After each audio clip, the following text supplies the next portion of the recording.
Hello and welcome to Emergency Podcast. I'm Nigel Goodwin, And I'm Ian Bailey.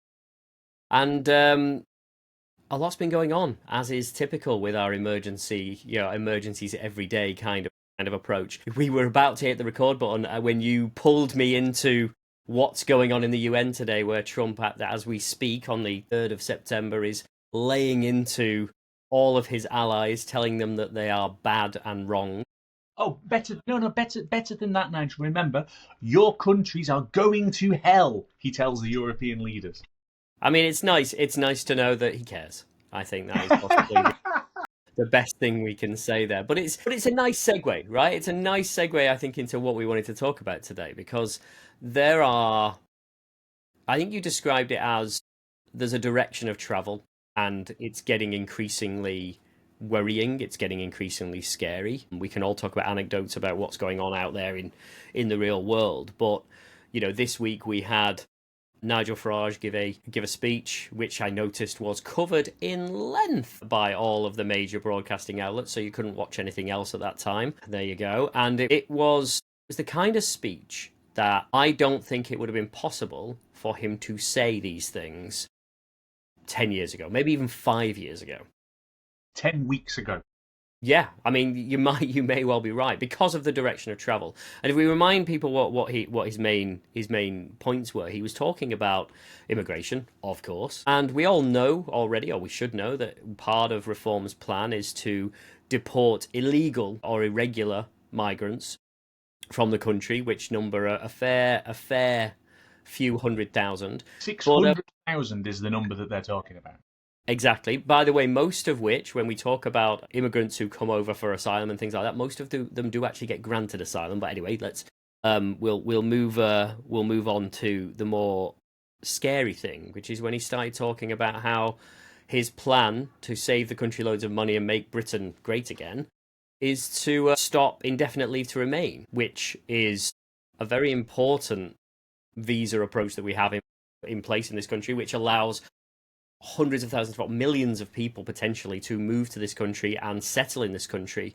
And I mean, Ian, we all have friends who are on indefinite leave. Everybody should know people who are on indefinite leave to remain. This is a serious, serious thing. So, look, you said about he couldn't have made this speech 10 years ago, and I said 10 weeks. Think back, not very far into the past, when Keir Starmer pushed into it a little bit by events, made a speech about migration, and used the line, "We're in danger of becoming an island of strangers." And the political world lost its collective shit over the fact that he said island of strangers, and they're thinking about the rivers of blood speech from Enoch Powell.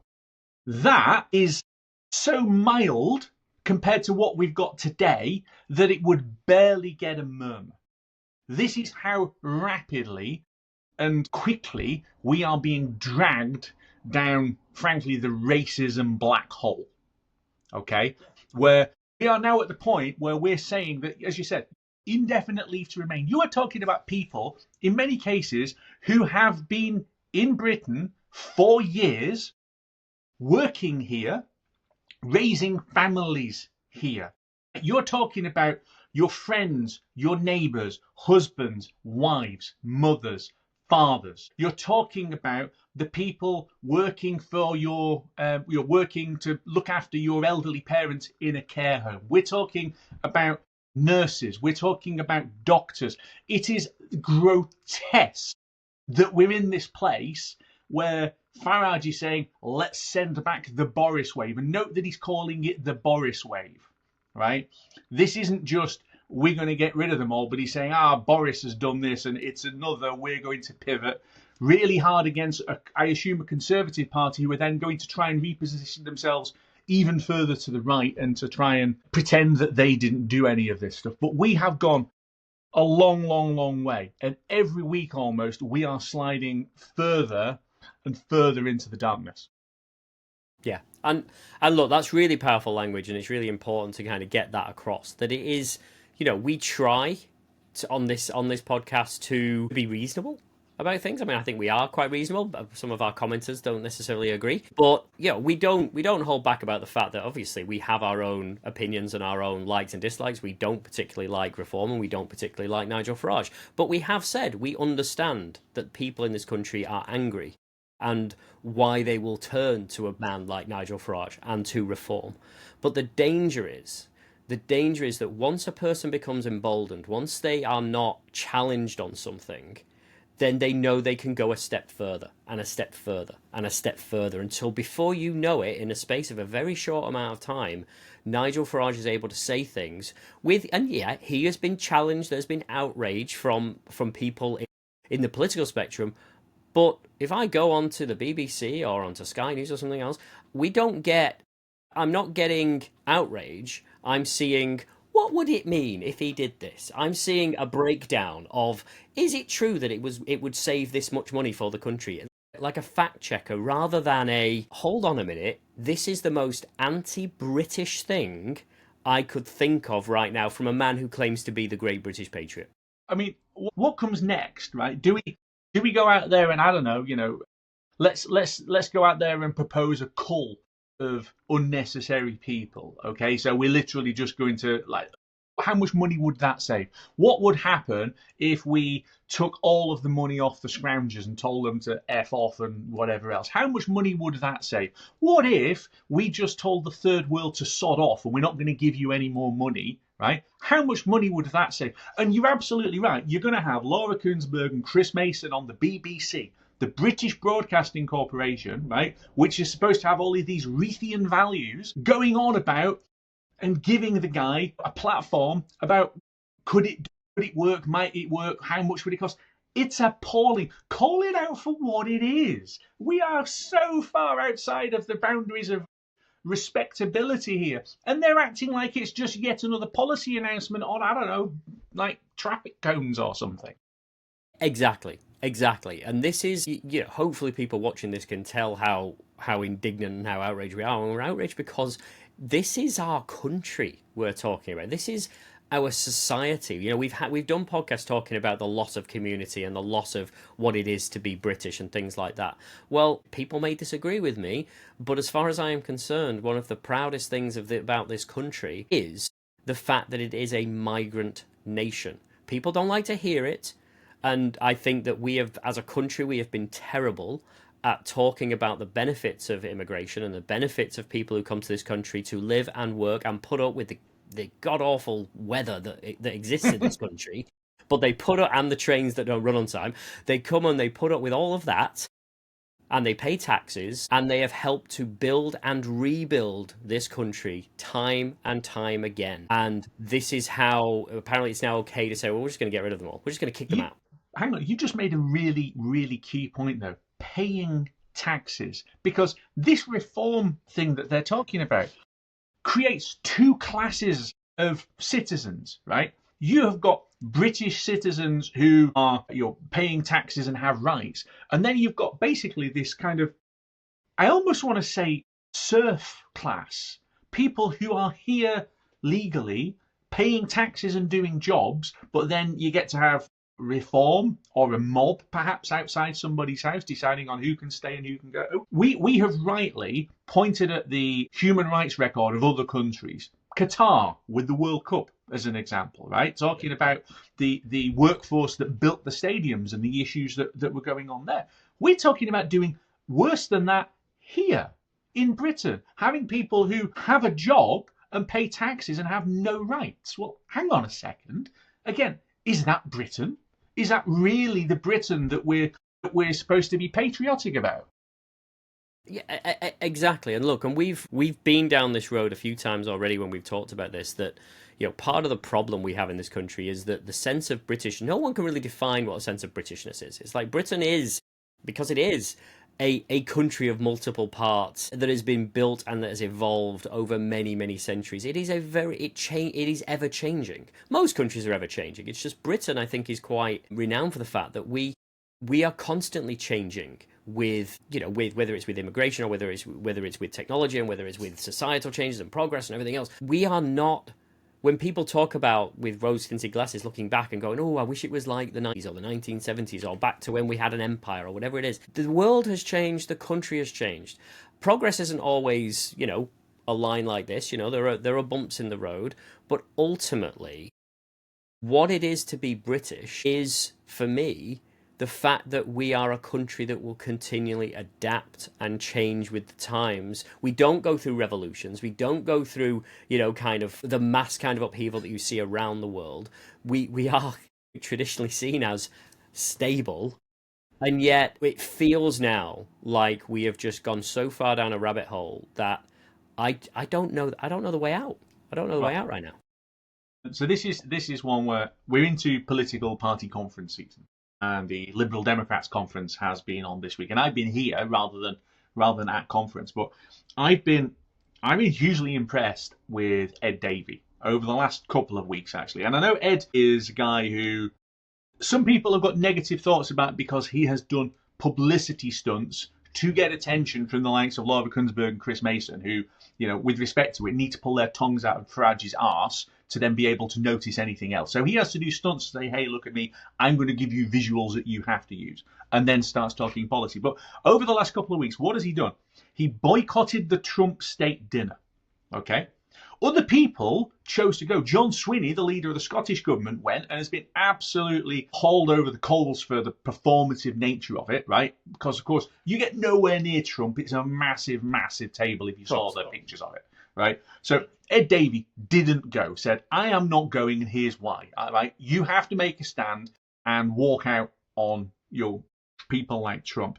He's then calling Nigel Farage out for the fact that Farage is wanting to turn Britain into Trump's America. And remember, Trump's America, according to the senior generals who used to work for Trump, is fascist. Okay? Former chief of staff and his former chair of the Joint Chiefs of the military both said independently that Trump is by definition a fascist. Right? And you look at the things that they're now doing. They're going to war against Antifa. No one can say who Antifa are or what the organization is or where's the address, where are the money. He's literally just going to round up everybody who's dissenting. Well, we're talking about what makes us British or whatever. I posted on a link on somewhere saying, well, I'll tell you what Antifa is. It's anti-fascist. Well, my granddad was Antifa when he was fighting Germans in Normandy and the Netherlands, right? That's Antifa, right? I'm Antifa. Come and get me, right? But this is the kind of nonsense that Farage is parroting. And of course, Ed Davey is calling him out with it. Just before I shut up and let you come back in a second, because we're talking about like things actually happening on the day. In Ed Davey's conference speech today, he's described the Liberal Democrats as, quote, the only remaining bloc against the forces of darkness led by Nigel Farage. Because no one else is standing up to them. The Tories are aping them. Labour are terrified of them, right? Someone's got to make a stand, and it appears to be Ed Davey. Yeah, look, and we saw it with, and I'm glad that Ed Davey's done it. I absolutely am. Look, I might have my own party that I get behind. We all have our own approaches, but we're also, I still describe myself as also willing to be politically agnostic when good ideas come round. I really don't care what flavour of politician you are, as if you're saying the right things. And right now, when people might think we're being incredibly unfair to Farage and everything else, but we're not. You have to judge people on what they are saying. And a major speech where he says he wants to kick people who may have been in this country for years, if not decades, out of the country, and people applaud him for it, that is wrong. It is fundamentally wrong, and it is anti-British. And I really, really want... If we go back, again, 10 years ago, we had the Windrush scandal. The Windrush scandal was an abomination, right? It was, and everybody from said it was an abomination. All sides of Parliament, all sides of the political spectrum pretty much came out they were outraged at the fact that people who had come to this country to rebuild this country, by the way, after World War II, had suddenly found themselves not allowed back in when they'd gone away and stuff like that. They were people who had been here for their entire lives virtually. for 40, 50, even 60 years, and they suddenly couldn't find their way back into the country because they weren't allowed. That was an outrage then. But today, what we are talking about is the same thing, only bigger. It's actually more people. More, much But more. but Much there is no consideration. There's no attacks. There's nothing. From I saw that Keir Starmer and the Labour government they've been outraged about it, but they've been less outraged than you and me have in the 10 minutes we've been talking here, and that is concerning for me. Well, the Windrush, as you said, everybody agrees that it was an abomination. Go back 9 years, I think, and you had Theresa May as Home Secretary, and she had migration vans driving around, basically telling people to go home. And again, there was absolute outrage politically as to you cannot do that. That again is just no one would care about that now because it is so mild compared to where we're at. But why aren't Labour protesting it? Because they're in absolute abject fear of the Reform Party. Yeah. Right? They simply are the rabbits in the headlights. They don't know what to do. Incidentally, the other part of Ed Davey's speech today, and he's obviously watching the podcast, right? Because I've been saying this for ages. He described Keir Starmer as continuity Sunak. He's stolen it. I hope he's going to pay us.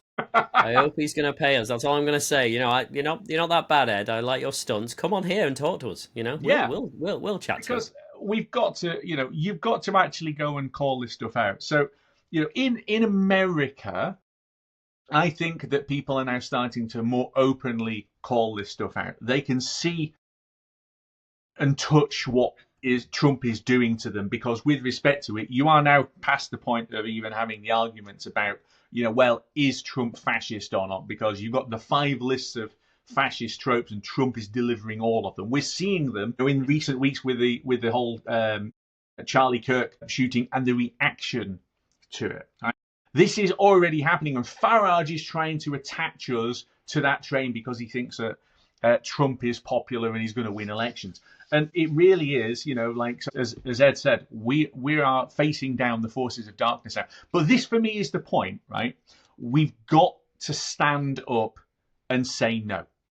You cannot just sit idly by and let plastic patriots, racists, and lunatics go out there trying to say we're going to deport where have we got to? 600,000 illegal migrants, as they put it, and now we're going to deport how many people with ILR? Another 400,000. That gets us to what? 1 million. Who's next? Yeah. Who's next for the deportations?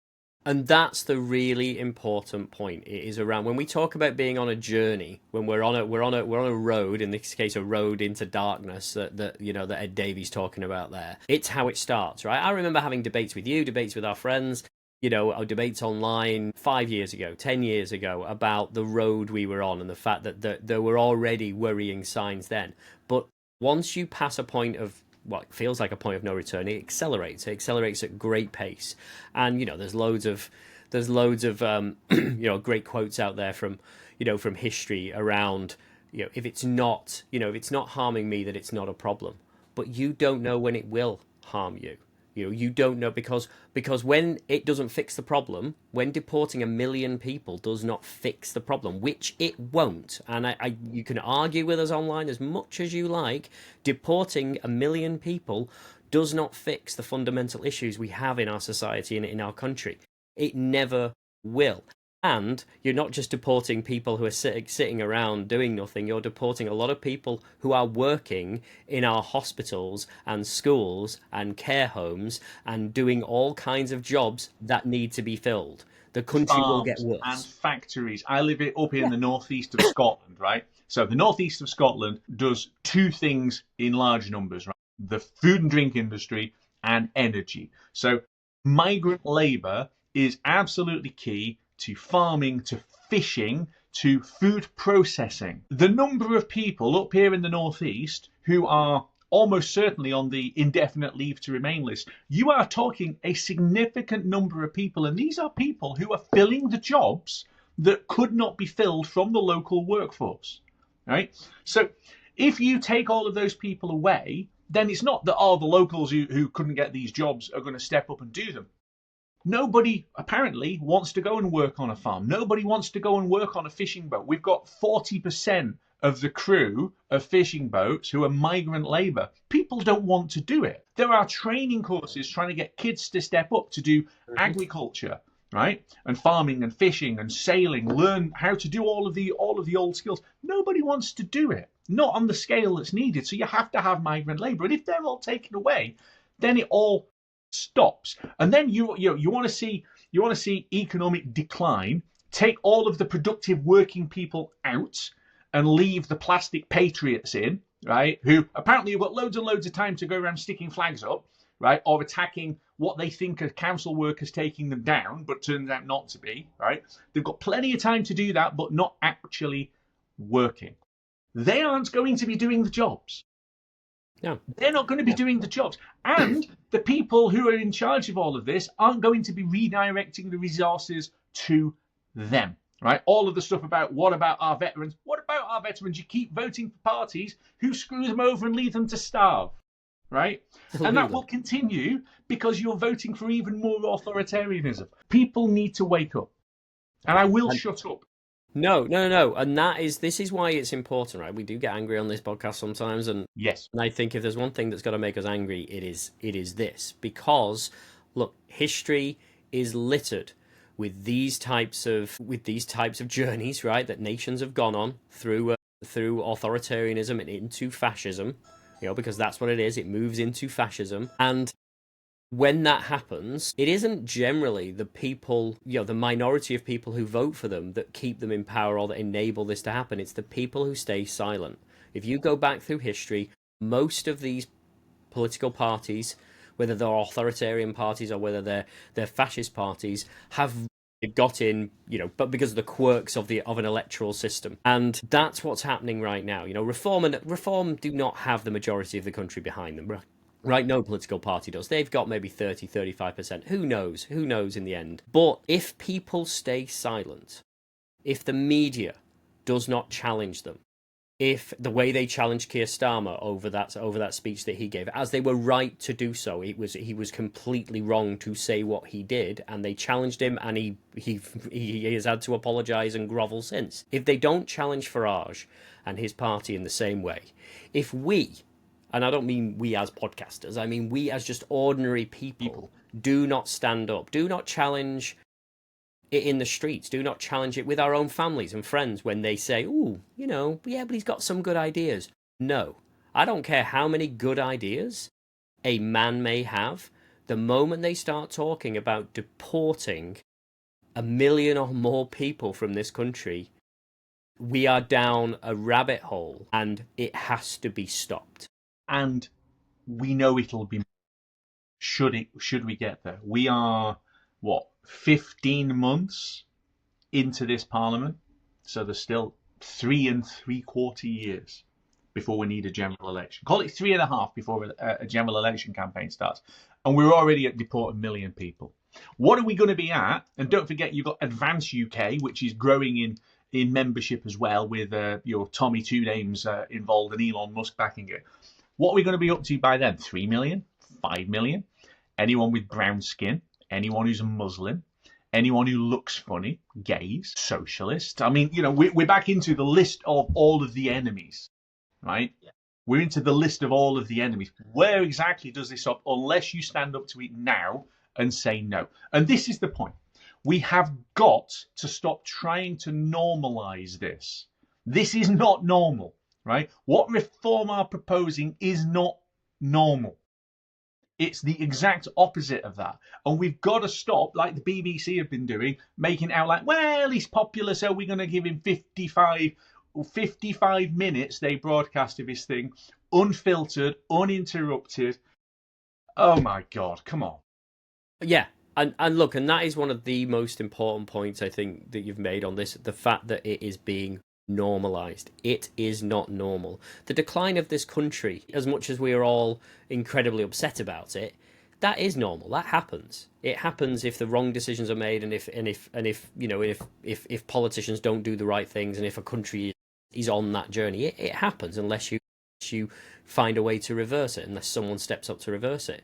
But the way to reverse it is not to normalize this, let's call it what it is. It is overt racism and xenophobia. That is what it is. And you know what? That when you say racism, it's always, oh, it's not racism because, and there's always a because.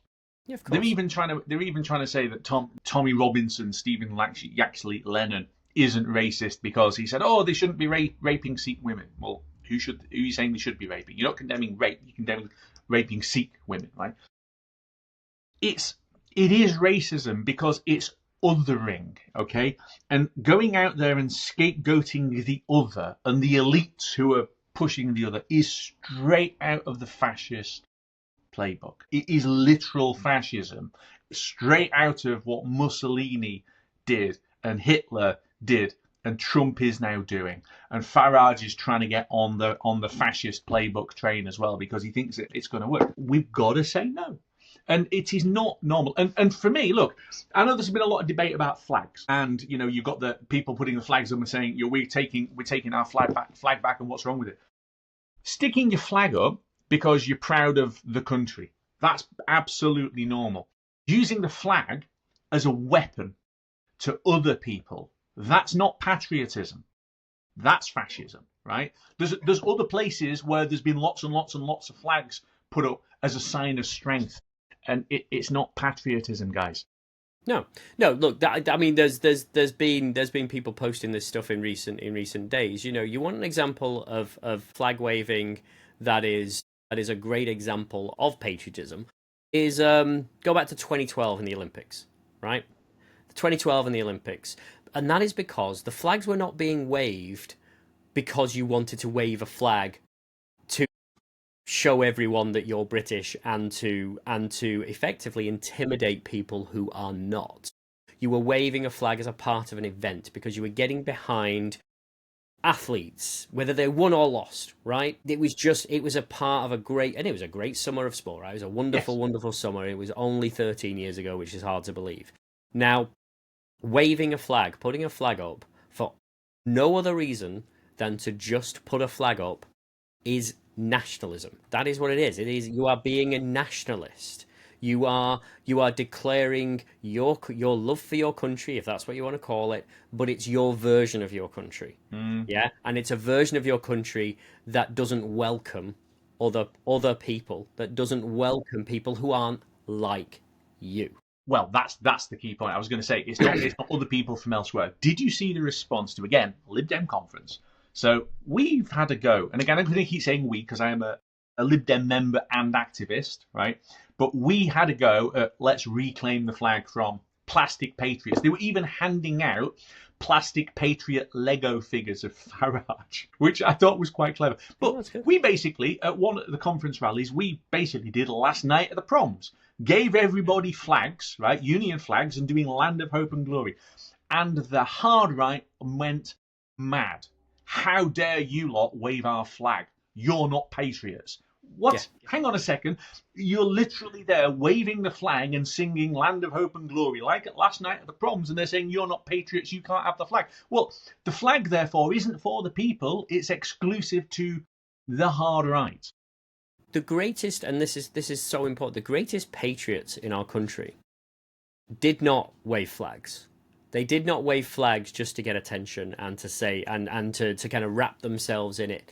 What they did is they called out the things that were wrong about this country and how this country had to be better. The country's greatest patriot, as much as I sometimes disagree with this, Winston Churchill, was a pariah before World War II. He was a pariah. Why? Because he called out how broken this country was and how ill-prepared this country was, and he was declared a pariah. He went on to be our greatest hero of World War II, right? That's patriotism. Talk about Churchill, though. In that pre-war period, part of what he was calling out was that the country had lost its way. That appeasement of fascism was basically the slide into the black hole of tyranny, and that if we're appeasing fascism here and here and here, then it's coming to us. That's what he was saying, and the establishment at the time, as you said, made him a pariah. Opposing fascism and tyranny and authoritarianism That's what we need to be doing now. So, if you want to be patriotic, let's channel Winston Churchill and go out there and fight the fascists. Like I said, I am Antifa. Come and get me, right? The forces of fascism, because let's call it what it is. It's all a spectrum and we're sliding towards it. But the forces of fascism are rallying in this country as they have in America. And they're coming for me and they're coming for you and they're coming for your neighbors and they're coming for your friends. And it's got to stop. 100%. 100%. It is. There are lessons in history. We sometimes avoid talking about them because they bring a whole load of baggage with them, but it is so, so important. And I'm happy to reclaim Winston Churchill for us, for Antifa, for the anti-fascists, for the woke brigade, even if we want to call it that. I do not care, because look, Churchill had a lot of issues.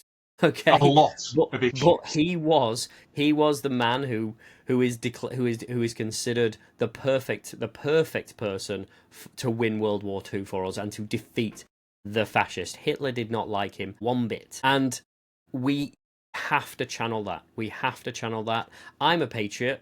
People will disagree online. I'm absolutely certain. I've been called a traitor before. I was, I don't think you were there actually. It was when I marched against the Iraq War on the day the Iraq War broke out in Sheffield.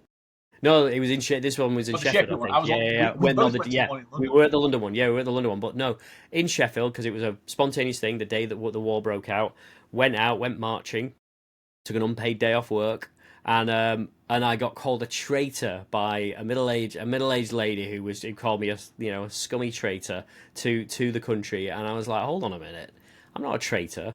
I support our troops. Of course I support our troops. I just don't think they should be there. And it is wrong that they are there. And I don't think it makes Britain a better country by sending them there. Well, let's wrap this up by putting a sort of counterpoint onto this. So, the anti-Iraq war march, right? What did the Iraq war open up? It opened the can of worms that has become the Middle East. So many of the refugees who are caught up in today's scandal can be traced back to us unzipping Iraq without any kind of plan, and Afghanistan with no plan for what to do. Everybody has admitted since, even the Bush administration and Bush himself, we had no plan as to what we were going to do afterwards, right? Interfering in foreign countries always comes back to you. And the other one that I'm going to mention is Libya, okay? Gaddafi, an absolute tyrant in Libya, kept Libya closed. Take Gaddafi out, and there was all of the arguments that we had in this country and in America about what should we be doing about Gaddafi, but we ended up taking him out.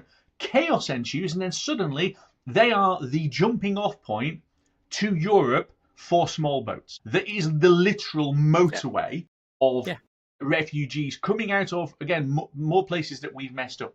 So this is not just the lesson of history, but this is literally what we are living now.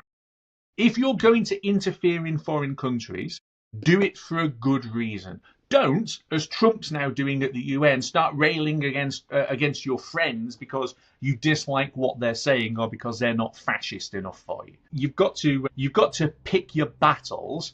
And to go back and wrap the Churchill point up, boy, he chose to pick his battles. Yeah, and he was ultimately right when a lot of people told him he was wrong in the 1930s. And so yeah, I think it's a really good time to wrap it up. We've said our bit. I don't think it's going to be the last time that we talk about this, because we are on a journey. We are on a very scary journey right now, and it is okay to be scared. It's okay to not understand. Okay, none of us have lived through this before. We can read a history book and we can see that this stuff has happened before, but all we can do is learn the lessons from history. And the number one lesson from history, whenever a country starts down this dark path, is you have to speak out. Speak out for yourself, but speak out for people who are weaker than you, who are more vulnerable than you, who are more at risk than you. Because we're all human beings, regardless of which flag we choose to wrap ourselves in. So on that note, let's bring it to a close. We're going to be doing some more podcasts as the week unfolds. At the weekend, I am I am actually going to the Labour Party conference. I'm Way. not entirely sure why, other than probably to do some recording. So I am going to record a few shorts while I'm there. I'm going to try and get some people to talk to me about how they feel it's going, because a year, a year and 2 months in to a landslide majority, it should be champagne socialism everywhere. There should be corks popping and everything. I have a feeling there won't be, because I don't think there's a single person, except for maybe Keir Starmer hiding in Downing Street, who thinks everything's going swimmingly right now, and maybe he doesn't think that either. So there's that to look forward to. And if you're enjoying what we do, as always, like, subscribe. If you don't like it, come and comment. Come and ask us questions. That's why we're wrong. Talk to us. We don't pretend that we know everything. We just know that it's a bit worrying right now. So yeah, like, subscribe, and we will absolutely see you again soon. Thank you, Ian, as always. Thank you, Nigel. And enjoy the Labour Party conference.